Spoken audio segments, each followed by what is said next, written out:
Okay, I'm going to talk about gunshot residue and fingerprints, okay, especially when it comes to firearms. And it all came about because I was in the Royal Corps of Transport, and my personal weapon was the LMG, the Bren gun. And one of the things you've got to remember about the Bren gun is nobody wanted it, okay? So when I volunteered for it, everyone went, yeah, you can have it, yeah, fuck off. So why didn't people want the Bren gun? Well, it's very simple. It's heavier than the SLR, okay? It carries more bullets, so nobody wanted it. And it was a lot harder to clean, more working parts. Everyone else had cleaned their guns, handed them into the armoury and gone. And they were in the canteen having their dinner, and I was still sitting outside the armoury cleaning this thing for an extra half an hour at least. So I had to come up with a plan. I had to come up with a plan for cleaning. And this is what you're actually cleaning is gunshot residue. When you fire a bullet, first of all, before you understand how to overcome it, you've got to understand what it is, what the problem is. So every time you fire the gun on the range, and don't forget the LMG fired a lot more bullets than the SLR, for obvious reasons. It had a 30 round magazine for a start, SLR had a 20 round magazine. So every magazine I fired an extra 10 rounds, I'd fire them a lot quicker as well, and there was gunshot residue everywhere. It's the soot, it's the product of combustion inside the case, inside every case. Boom! And then the round shoots off, as you know, and the empty case drops out the bottom, and there's clouds of invisible gunshot residue. You can smell it, the cordite. Oh, it's a gorgeous smell. But you're covered in invisible particles of gunshot residue, okay? Same with a pistol. When you're firing a pistol, it's exactly the same things going off. You're dropping empty cases everywhere, and they've all got fingerprints on. They've all got fingerprints on. Anyway, getting back to gunshot residue, which I'm talking about first, is these little particles, little carbon particles. So what I used to do is I used to get engine oil from the lorries, because it's Royal Corps Transport. It was OMD 175, I think it was. It's a good flushing oil. It's not good for a car, but diesel oil by its very nature is designed to pick up particles of carbon. So I figured that if I oiled the working parts a lot more than the army recommend, not dripping in oil, but I used it, lots of it, and put it in all the rails and everything, everywhere. Then when you're firing it, the oil would absorb these particles. So when you finished firing it, all you got to do is take the working parts out, wipe them all down, and all the GSR would come off with the oil as you're wiping it all off, and wipe it everywhere, clean it all, dry it, and then put more oil in there. And it worked a treat. Another little trick I had was the yellow duster that you used to polish boots with. I used to get one of them in my webbing, and I'd pour oil into it, so it would be my oily rag, and I'd wipe every single round before I put them in the magazine. And I wasn't doing it to erase fingerprints. I was doing it to lubricate the gun so that it worked better when you didn't have any stoppages. I don't recall ever having a stoppage with the LMG, ever. But now thinking about fingerprints, because fingerprints weren't an issue. If it was my gun, I was firing it, I wasn't really going to.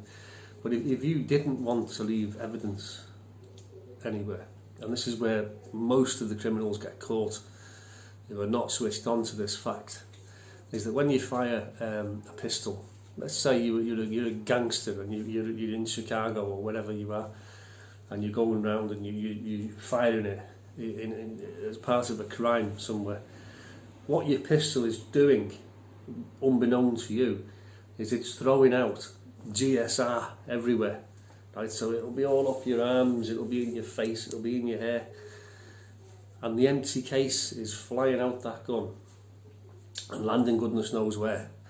Okay, so the first thing that the CSIs will do when they rock up at the scene is they'll look for empty cases on the floor.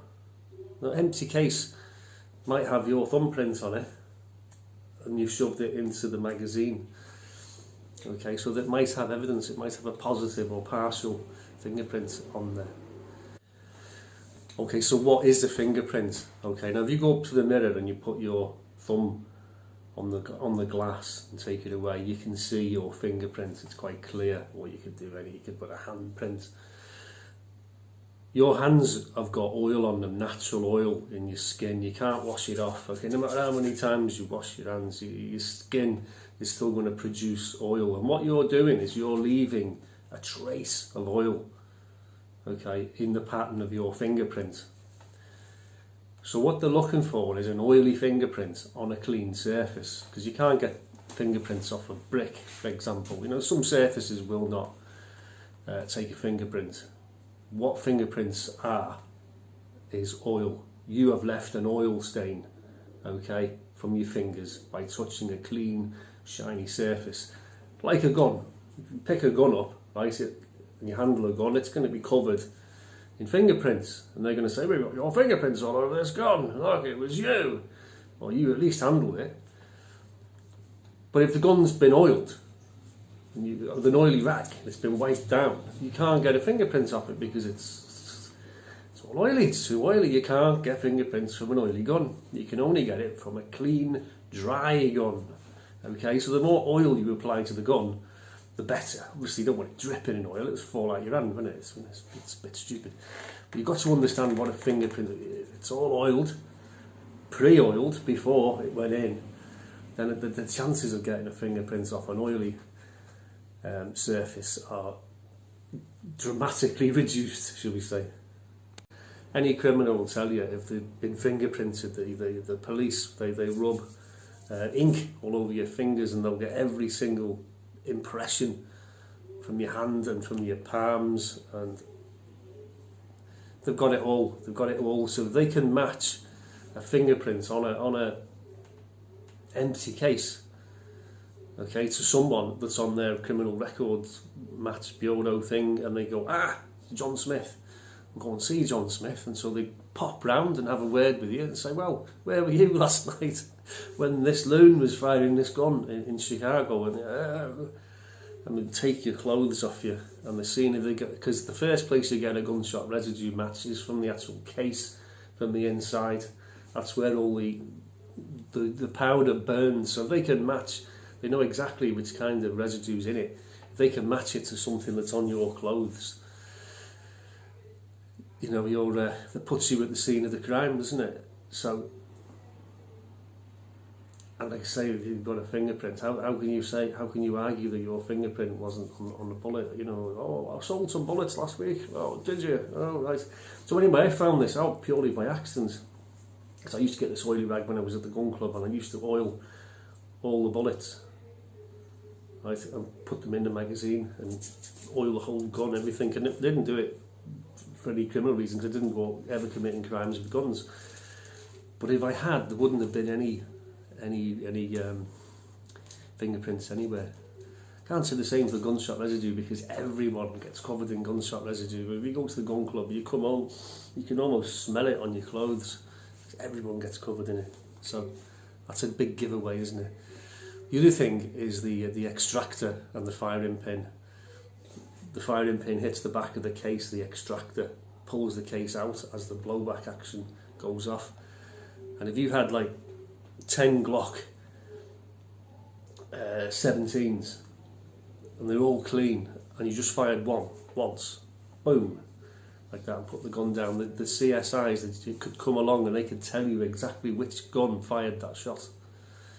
Not just because of the GSR that's on it, but they'll match the case with the extractor and the pin. And you may say, well, all the guns are exactly the same, but they're not exactly the same. They're manufactured the same, but through microscopic analysis, they can tell you which case was extracted from which gun, because they've got 10 different guns. And the same with the bullet being forced down the barrel. It's being forced down by gunshot residue, okay, and it's also getting rifling marks as it goes down the barrel. It's turning, and that subsequent examination of that bullet, okay, will reveal the gunshot residue at the back and the rifling on the outside, and so they can match the rifling to the gun. So there's loads of different ways. Plus that will be the only one that's covered in GSR anyway, because all the rest have been cleaned. So there's umpteen ways that they can extract information just from empty cases without having a firearm and just the slugs. That's why the CSIs don't like the crime scene being contaminated. They come along and they're photographing, they're putting little markers by all the bullets so they can see how many bullets have been fired, where are the bullet holes. It's amazing how much evidence is given away at the scene of a crime.